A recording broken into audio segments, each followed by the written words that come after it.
I got friends that I know that I'm only gonna hear from in a time of need. I got friends that hit me up when it's been a long time they ain't heard from me. I got friends that will just be cool if I make that call and tell him it's peak. If he puts you on a shirt, he did it for me, it's a loyalty. I got friends that won't go anywhere else, she calls me the TBE. I got friends that I call my G, couple day ones with me. I got friends that started out like that, but she turned into a queen. Back in the palace ain't where you find my royalty. The next topic we're going to discuss on Boxing Bros was Leonard Ellerbe immediately shot down reports that Tank was fighting Subriel Matias next. Okay, so we're going to take a look at what happened.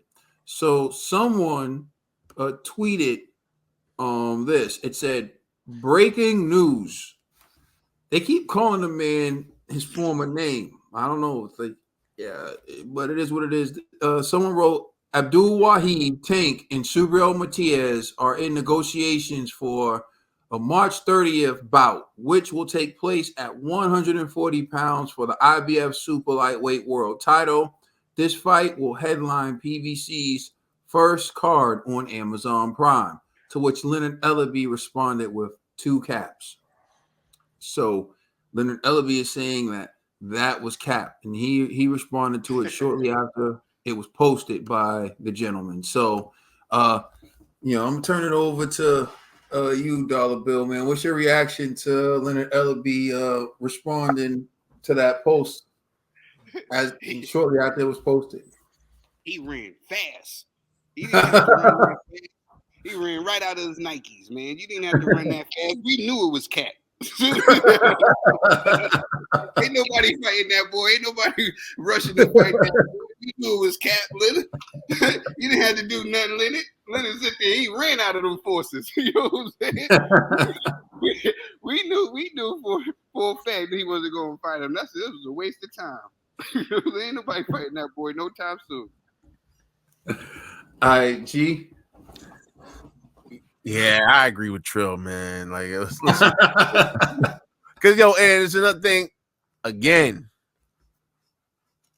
Tank could just ignore this guy. You know what I'm saying? For a little bit, he is starting to sizzle. I ain't gonna lie. Since the last time we talked about my man Matias, he is sizzling in these streets, on the Twitter streets. But his name's ringing bells in these streets now. But luckily for Tank, there's like a pecking order. So there's a lot of people above Matias right now that Tank could give an opportunity to. You know what I mean? So I think Tank, man, listen, man, Tank probably got maybe this year, 2024, he could duck this dude. But I think 2025, Tank gonna be in trouble because there ain't gonna be too many new avenues to go to, man. He's gonna have to see this dude one way or another. But as of right now, Tank and Mayweather and Leonard, all that whole squad, man, like Mayweather Promotions, they know they don't want to mess with Matias. Not right now, man. That Puerto Rican crazy. So they're gonna let this die down a little bit.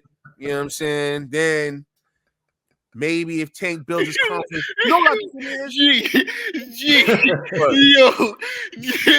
you're crazy. Nah, yo, I'm serious, yo. This is what I honestly think. It is wild boy ringing, man. Like he coming out with blades out his mouth. Yo, you see that interview? Who the F is El Rayon? I was like, nah, dog.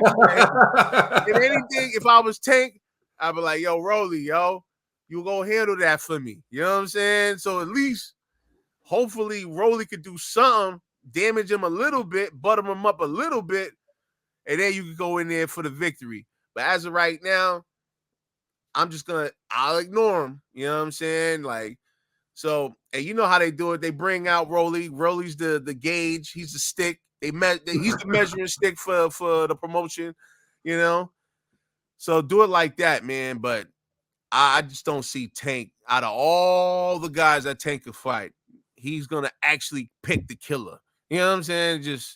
I think that would be just too reckless. So I'm not mad at Leonard for getting up, on social media and getting that ASAP. You know what I'm saying? And that's what he should do, as a manager. So, yeah, salute to him.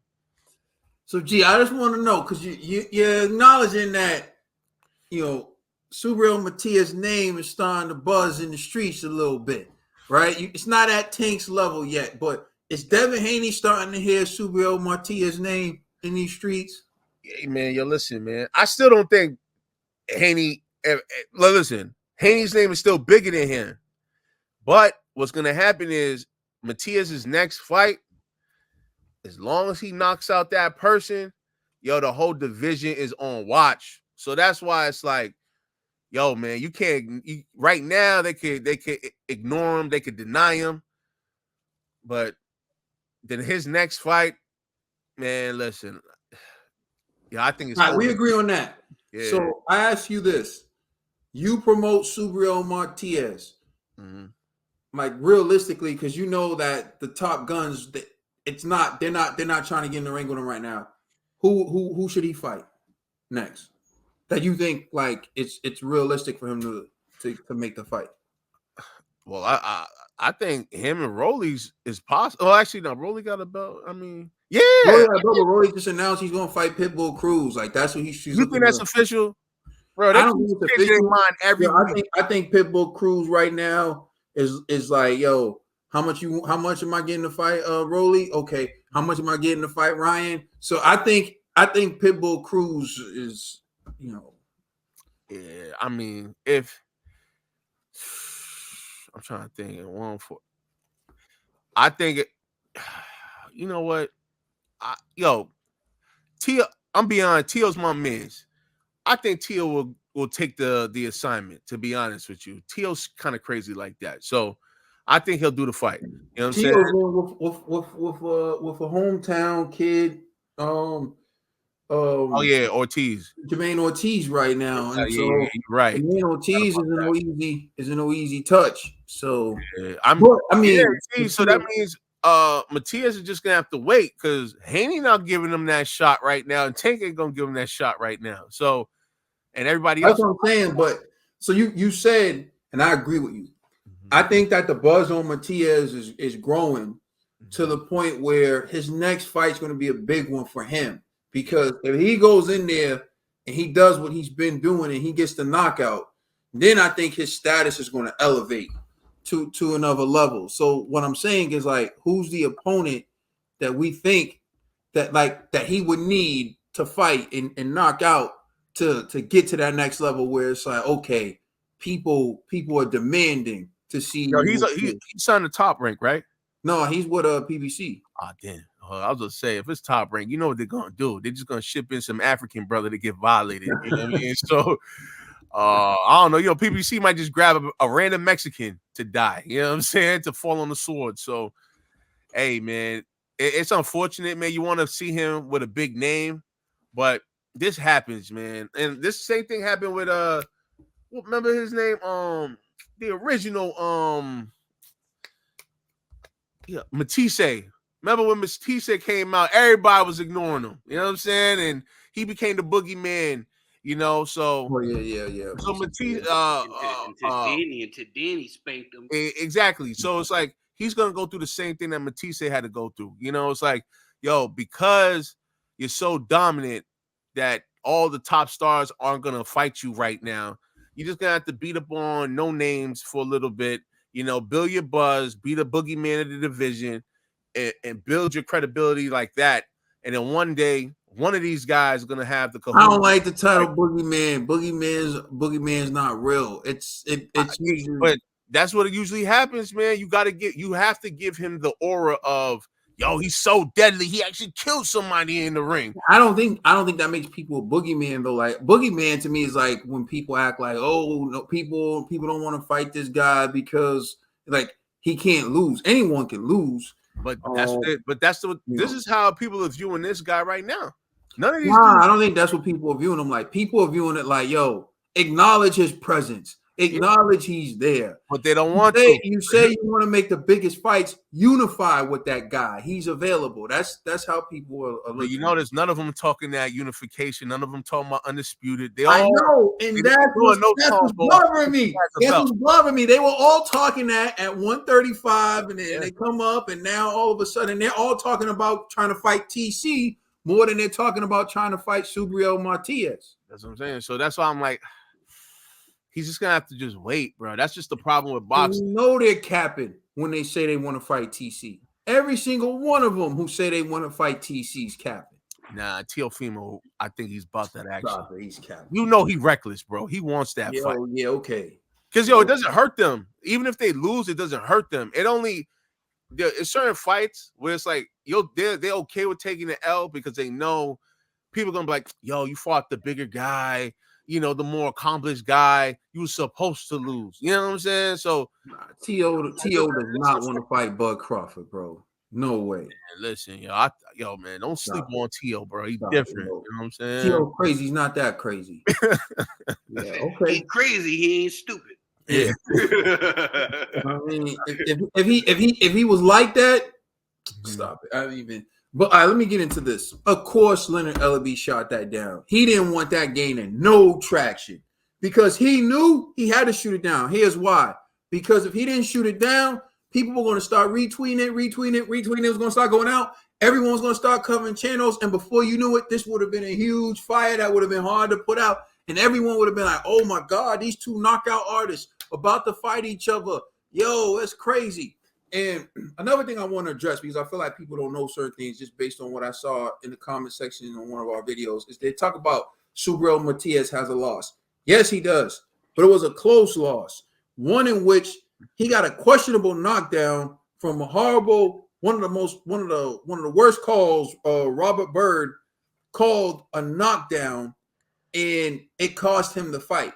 If they didn't call that a knockdown, which because he kind of he was off balance and then he went into the ropes, and they called that a knockdown.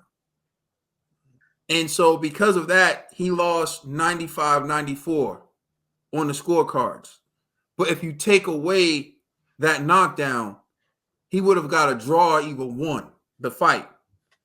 And if you look at the fan score, even with that knockdown, the fans still had him winning. And you look at what happened with Michaela Mayer last night, you know that the judges aren't always right. So when people say Subriel Matias lost, they forget that. But here's what they also forget. In the rematch, he made that dude quit on the stool in the 9th round because he wasn't at his best in that first fight. Also, what people forget is Devin the Dream Haney was in a close fight with Vasily Lomachenko, and I scored a fight for Vasily. And so did so many other people. And that fight was a split decision, I believe, as well. So if a different judge is there on that night, Devin Haney has a loss. Does that make him a scrub? We all saw Teofimo Lopez lose to George Kambosos. Get dropped by George Kambosos. He got up. He put up a hell of a fight. He lost. He has an L on his record. Does it make Teofimo Lopez a bum? People got to stop trying to use a fighter has an L to try to discredit them and be like, oh, this is why Devin shouldn't fight Subriel because he got a loss. Devin could easily have a loss right now to Vasily Lomachenko. And then you want to talk about cross fights. This is why you shouldn't do cross fights, because Teofimo Lopez beat Vasily Lomachenko easier than Devin did.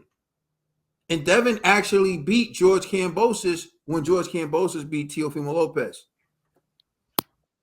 So I saw that to say none of what you're talking about, the fact that Subriel Matias has one L on his record, means that Devin or Teo would be able to beat him. That's why we have the fights. Anyways, of course he shut that down quickly. He wanted no parts of that getting started. We were talking off camera last week, and I stated that I genuinely believe that Tank is probably going to fight Ismael Barroso next. That's what I think he's going to fight next. I think based on Ismael Barroso's performance against Rolly and then what he just did to O'Hara Davies, I think Ismael Barroso elevated himself into a status where he may get the Tank fight. And if it's not Ismael Barroso, it's going to be Rayo. I don't think Gervonta's fighting any of those other guys. And he's coming off a layoff, so I would give him a pass for that. But after after dealing with all these things and whatever, I hope to see Gervonta Davis in a very competitive fight. And to answer the question that you had, G, Mhm. I would love to see Subriel Matias fight Ismael Barroso or Rayo Valenzuela as well. Let us know how you feel in the comment section. Please like and subscribe. Check us out on Instagram and Twitter. And please check out our podcast on all major streaming services. You know you're rocking with the Boxing Bros.